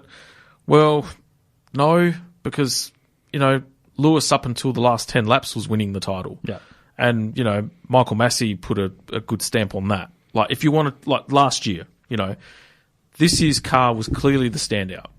All right. So, and there's no way that, $7 million or whatever it was that they were over has contributed to the performance of that car. That's Adrian Newey being Adrian Newey, and drivers that are clearly at the top of their game as well. Let's get all the innuendo and all the favouritism out of the room. So, look, I would be furious if it comes back that they've done it again this year, but even more so. Yeah. Because that's last year's financial results as well. Yeah. But clearly, if Red Bull haven't taken a step back and would say, well, you know what, I think we need to really tighten our straps and make sure that this doesn't happen again. Because if it's a repeat offender, say next year when those results come in, then you start to ask questions. Yeah. If it's a one-off because it's the first year of the salary cap, you kind of give them, because there were more than... Well, it was of the reduced salary cap. Yeah. There's been a salary cap for a little while, but it was the first year that they were really super tough on enforcing it, and then had reduced it as well quite a fair ways. Yeah. Cloud accounting and QuickBooks would have solved that issue, though. It more than likely would have, yes. 100%, guaranteed. But like I said, I think if there was a breach of like the full sporting regulations, and that could have been attributed to the build of the car and proven that it had a direct impact on the build of the car, then I think they would have been in a lot more trouble. But the fact that it's more to do with catering costs and their equivalent of our superannuation payments and that sort of stuff, where the overspend was, I think that sort of kept them out of too much trouble. I'd love to know what they have for their catering. My God, was it caviar and Dom Perignon 53 or something? No, just bottles of Schweppes and the like, bit of finger food, heaps of cans of Red Bull. You'd think they get them at cost, though. Yeah, well, if that. My God. All the reject bottles coming off the line. They'll just pay off the debt with Dietrich's wheel money, I reckon. It's one thing I didn't do when we were in Thailand, was I didn't try the original Red Bull. Didn't you? No. I was going to try it, and then every time we went near a supermarket, it just slipped my mind. Doesn't taste that much different.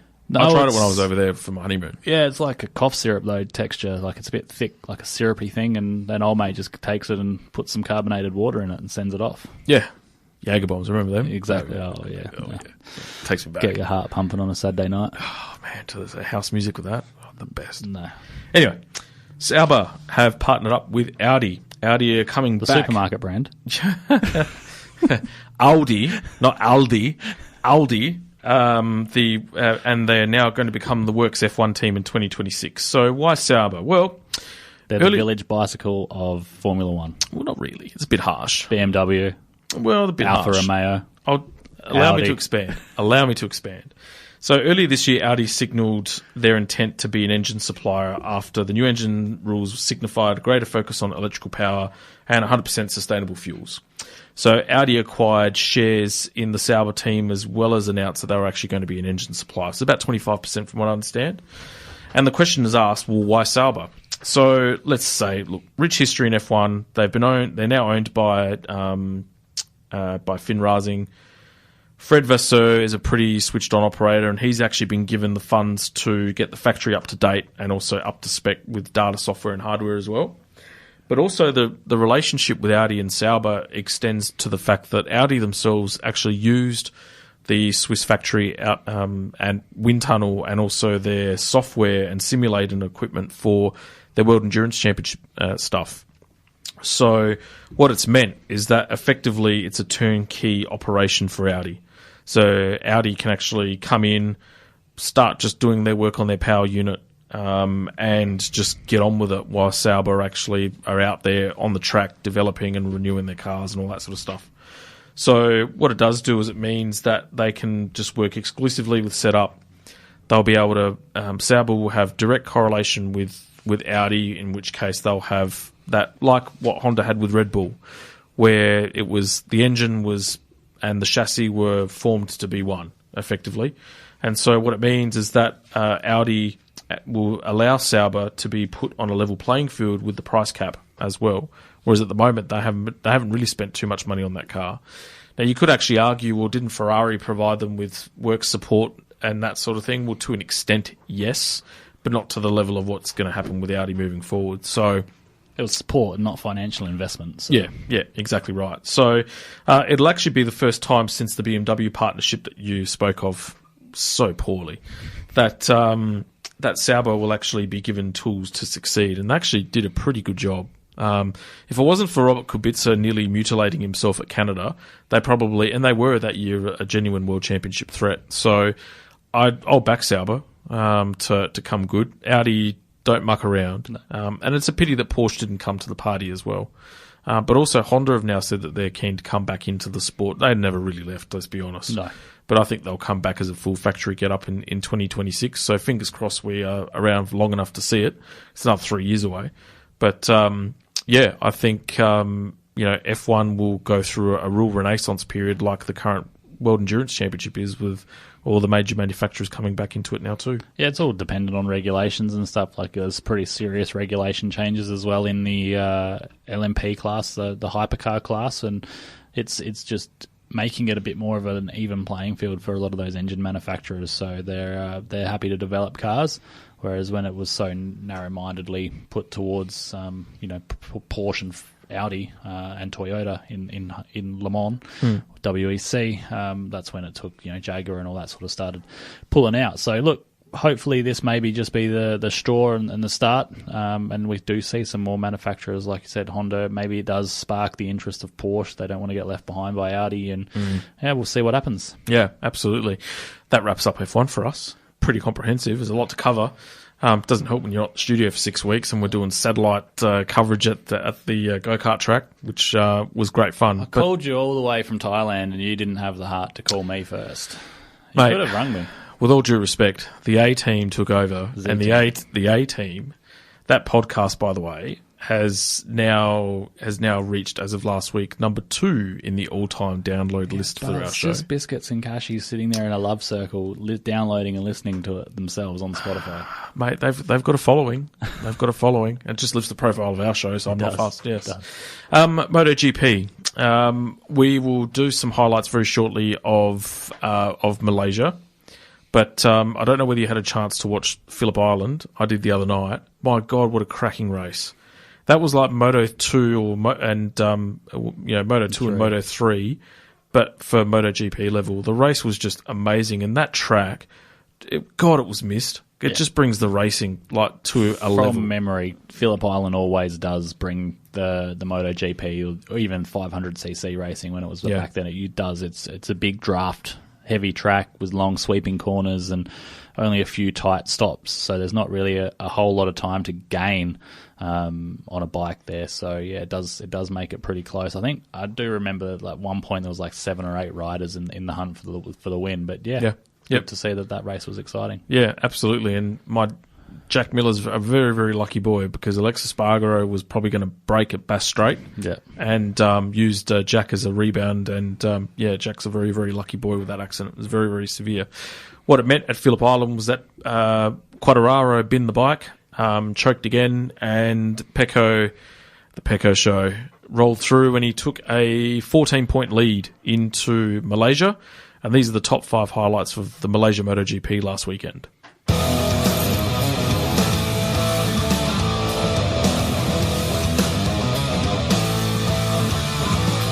The biggest race of the season here in Sepang is go. Great start from pole position. Electric start from Jorge Martin. And now Bastianini away slowly from second on the grid. Marc Marquez immediately slots himself up in a second. And look at Bagnaia. He's up to second. Pecco Bagnaia on the inside of Marc Marquez. Up into second place. The dream start for Pecco Bagnaia. Could not have scripted any better. The fairy tale first 2 corners. He's second. Martin's got the hammer down here early on.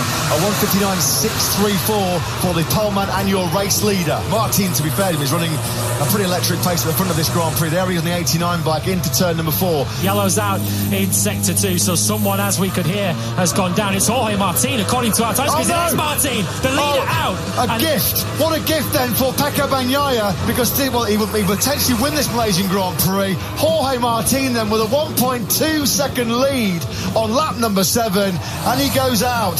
Martin then won't convert pole position here into a race win in Sepang.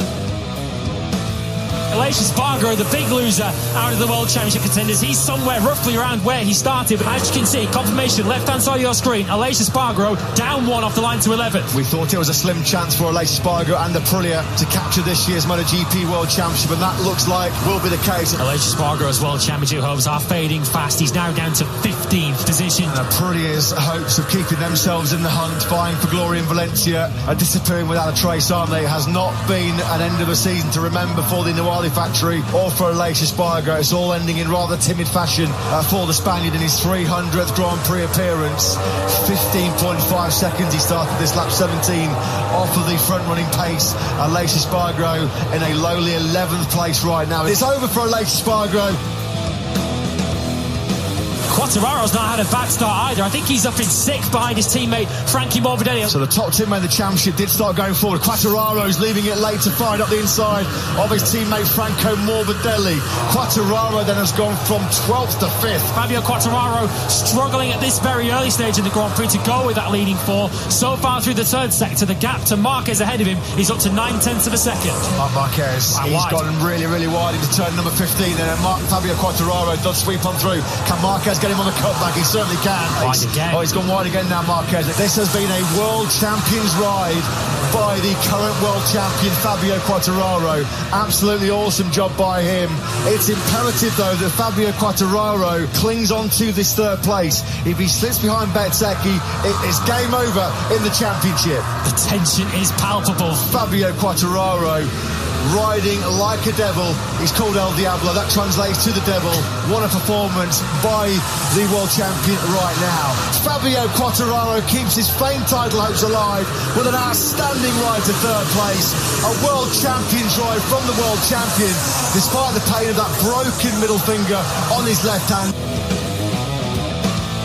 Bagnaia coming under big pressure here early on from his future factory Ducati teammate Enea Bastianini. Bastianini will rightfully say, I'm still in the World Championship battle. At this stage of the Grand Prix, there was almost contact there between Bagnaia and Bastianini. Bastianini trying to find a way through, but he knows he has to make it clean. Well, at the moment, it does look like at this stage, the early juncture of this Grand Prix, that Bastianini has the better speed than Pecco Bagnaia, but you just know that he can't take the risk. This would be the most spectacular own goal in Grand Prix history, wouldn't it?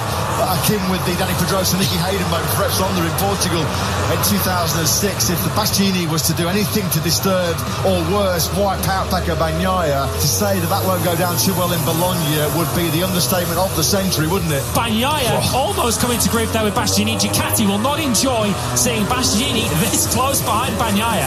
These two have had some battle royales, haven't they? How close was that? Super tight there as Bastianini closing on the brakes into that final corner. He's through. He's gone through. There was a consultation there, wasn't there, between Davide Tardozzi and Paolo Ciabatti, and the beast has gone through the non-Bagnaia up the hill into turn number 4 on the brakes, and Bastianini then does now lead. What is going on here then? Paolo Ciabatti, Ducati Corsa sporting director, locked in conversation again with the Castellanovo team manager Davide Tardozzi. I'd love to stick a microphone in between those two right now to find out just how Ducati are going to call this one. The tension, you can cut the atmosphere with a knife here. We're feeling in the commentary box myself and Lewis what it must be like down in pit lane. It's still Bastianini from Bagnaia. We're looking outside our commentary box window. The factory Ducati box and the Gresini box are next door to each other, so they're not too far away. If they want to issue a message to Gresini, they're right there, but Bagnaia's looking to take that out of their hands. Here he goes on the inside of Bastianini, then into the final corner, and Bagnaia does retake the lead. They come into the first gear, turn number 9. Hard on the brakes, the pair of them go. They both stay sideways. And Bastianini, a little bit like he done the last lap in Mazzano, almost careers into the back of Pecco Bagnaia. He will say, I'm sure, after the race, there was a margin for error there, but how close was that? Bagnaia is your winner here in Sepang. He takes it by just under 0.3 of a second from Enea Bastianini. It's over for Bastianini in terms of the championship. This is on board with Pecco Bagnaia. He gets a great initial launch. He's already blasted past the VR46 Ducatis. He's probably already in around 5th position before he hits the brakes. And look how late he leaves it. When he looks like Marc Marquez is standing still, you know Bagnaia has done something special, holding that inside line and taking second place. In the biggest race of his life, has there been a bigger and better start to a Grand Prix for Pecco Bagnaia than that one he's just made here in Malaysia? 9th to 2nd on the run to that second corner. Stunning from the world champion-elect. Bagnaia is your winner here in Sepang. Pecco Bagnaia with that victory here in Malaysia. He has one hand and 4 fingers clasped on that MotoGP crown this year. He will go to the Ricardo Tomo circuit in Valencia in 2 weeks' time. 23 points clear of Fabio Quartararo in the World Championship. Great respect shown between the man who still sits on top of the throne in 2022. A magnificent 7th victory for Pecco, who has one hand on the MotoGP World Championship as we get set for the decider in Valencia.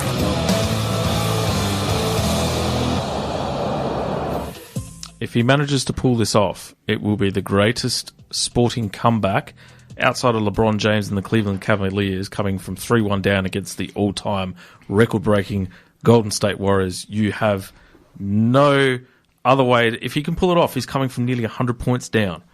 All right, and if he wins the title, it will be the greatest motorsport title win in the history of motorsport. Full stop. I'm telling you, it's not happening. Don't. He's, like I just told you, Don't you dare. there, he's going to throw it down the road at turn 1, and old mate Quartararo is going to ride away to the title. The Pecco show. It's, I'm telling you, don't you dare. You curse him, I swear I'll haunt you in your sleep. I've just done it. Oh, man. You're going to make me grind my gears. And speaking of which, now it's time for Grind Your Gears. Now it's time for Grind My Gears with Jamie and Lee. I was not ready for that. That came about quick. I thought there was going to be at least some more about Malaysia. And, So did I. Yeah. I thought certainly there's wasn't ready got to be some more about Sepang here, not just Pecco's going to win the championship. Mate, you got to be on your toes. On your toes. Yeah, Muttley's back. Muttley Yeah, from Wacky Races is back. Sorry about that. Hello. There was no Muttley laugh when you did your podcast last week, that's for sure. You just leave it for us. Excuse me. Anyway, I guess we're grinding gears. Grind gears, mate. My gear grinding this week, what's really grinding my gears, is the so-called, and I'm going to do the 66.99s, air quotes here, celebrity flag wavers when Formula One have them come up to the dais and wave the checkered flag with all of I know where the you're going with this now. with all of the enthusiasm of my dearly departed grandparents. The CEO of Apple was such a person on the Austin Grand Prix weekend, and for all the listeners at home, I hope that you go back and type in. I can't remember his name now off the top of my head, but yeah, the Texas Grand Prix, the Austin Grand Prix, the flag waver. There was absolutely no enthusiasm at all. Like, it's pretty poor. If this was me, I'm like the revival of Glenn Dix. I'm out there on the white line, one knee on the floor. Hell, give me 2 checkered flags and I'll wave both of them enthusiastically. Throw 5 or 6 at me and I'll give it a crack. Like, let me have a go. You can do it for me, because if I did, I'd pop my shoulder out. Yeah, I'd be golden jacket on, Glenn Dix, checkered flag pants, gold jacket, red Marlboro hat, and waving the heck out of those flags. But old mate stood there limp-wristed, waving it with all of the vigour of, like I said, my dearly departed grandparents. I think I could have breathed and I would have waved the flag harder than he was waving it. It's like, it just got me fired up. And I was messaging a friend of the show, Simon. I was messaging him on the Monday morning, and he shared the same sentiment. We were both messaging each other at the exact same time. I did see that, and I thought, my God. Wow. That's a flag wave. It wasn't a flag waving. It was more of a flag dangling in the wind. I've seen a serviette flutter in the wind and have more vigour than that flag. Like I said, a serviette, a napkin being dropped into an airtight container, yes, waves harder than that guy waved a flag. Oh, wow. What are you doing, MA? I can see you. I know, I was just looking it up, and it's right at the start. Is it Tim Cook? Tim Cook, that's him, yeah. But at the start of the video on YouTube, it says the worst flag waving in the history of flag waving. Oh, yeah, it's pretty bad. It's not good. Yeah, Ted Kravitz from Sky Sports throws him under the bus as well in the notebook, and tells him he could have at least put some effort into it. It looks as though while he's doing it, he's sort of just made a mistake. Yeah. He's realised the error of his ways, and what am I doing here? I'm in the wrong place. This is not an iPhone. Oh, that's atrocious. We are not waving an iPad here. The scenes afterwards aren't good either, because he was attacked by all the grid girls. It just doesn't look great. There are no grid girls anymore. That's one of the great travesties of motorsport. Well, you know what? In the state of and do you know what? Actually, the fact that there is no grid girls, I consider that to be a joke. Wow. And maybe it's time to hear some more jokes with Jamie's jokes. Oh, well played. Well played. Wow. Now it's time for Jamie's joke of the week. Let's get ready to laugh our socks off. I thought you were dancing with the devil because your wife would have chopped you up with where you were going with that, especially with how hard we've fought for gender neutrality, if there's such a word. But anyway, thank you for that segue. Jamie's Jokes brought to you by True Steel Frames, South Australia's leading frame manufacturer of all things steel and trusses and everything else. Actually, that's lovely. But Yes. I've instantly got a text message from the owner saying he wants nothing to do with Jamie's Jokes. Completely happy to sponsor the show, but he said, please keep me well away from Jamie's Jokes. I don't blame him, to be fair. No, he didn't really. Well, you know what? Clearly. I saw him standing on one leg at an ATM, and he was confused, as well as I. And I asked him what he was doing, and he said, I'm just checking my balance.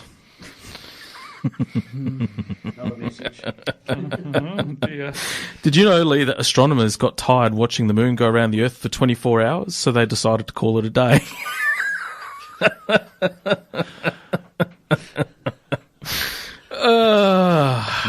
A weasel walked into a bar. Did you now? Yeah. And the bartender said, what can I get you? And he goes, pop, goes the weasel.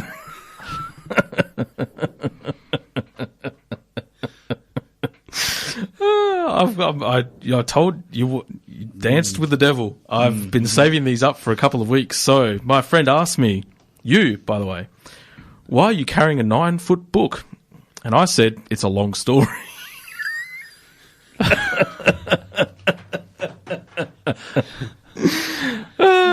Oh, God. So I told my wife, B, love you, doll. But I told her this. There's only one thing that scares me during Halloween. And my wife goes, which is? And I said, exactly. Yeah. This is dedicated to the flag waver for the Grand Prix. Tablets were replaced by scrolls, and scrolls were replaced by books. And now we scroll through books on tablets.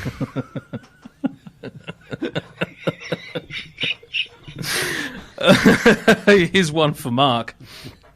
I've been taking Viagra for my sunburn, and it doesn't cure it, but it keeps the sheets off my legs at night. Why is that for Mark? Well, he talked about it the other week on the show. I take after my father in that area, but I've had a good life. Hey, Mark, I've got another one for you. What do you call a man who's finished digging? I don't know. Doug.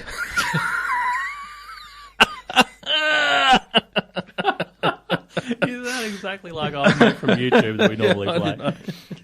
Hey, like, what do you call a man with a bunch of seagulls sitting on his head? What's that? Cliff.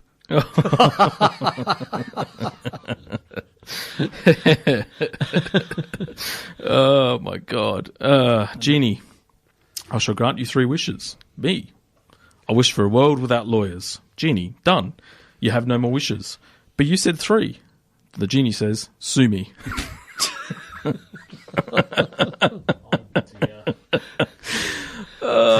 Can I keep going?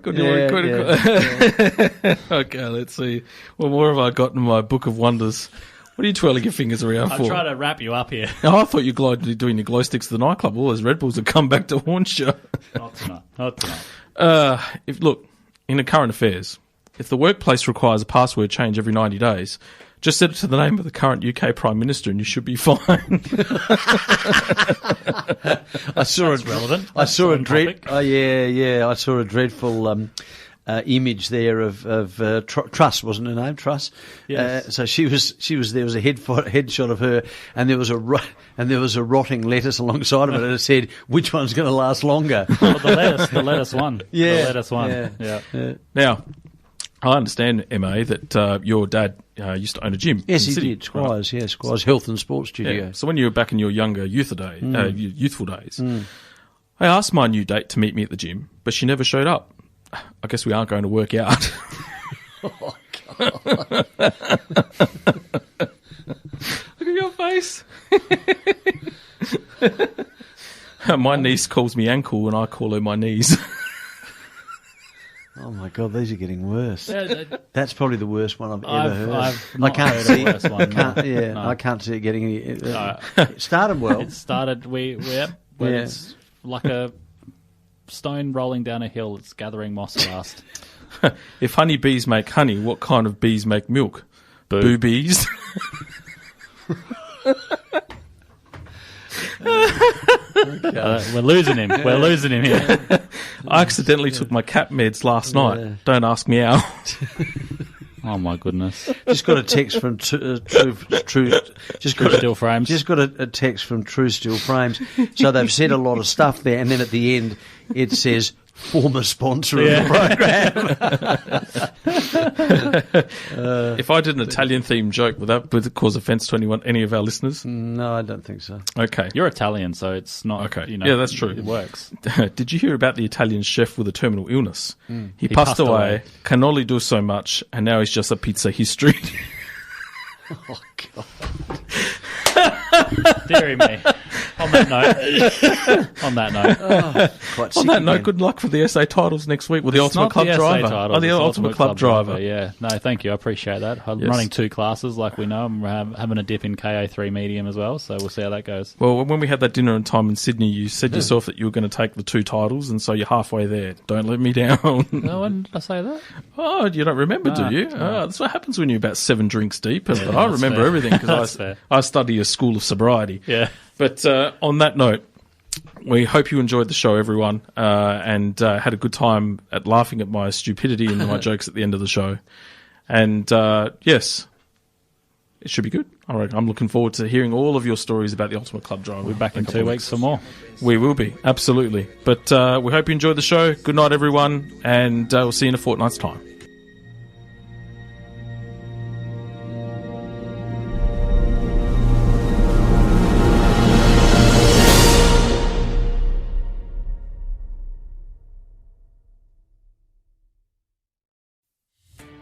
Are you a podcaster? Maybe you've got that big idea and you're looking for a network to join. The multi-award-winning Ozcast Network can get your content to eyes and ears all over the world. Join now for the first month free, and you could be featuring this sound at the beginning of your podcast. Ozcast. Simply head to ozcastnetwork.com for details.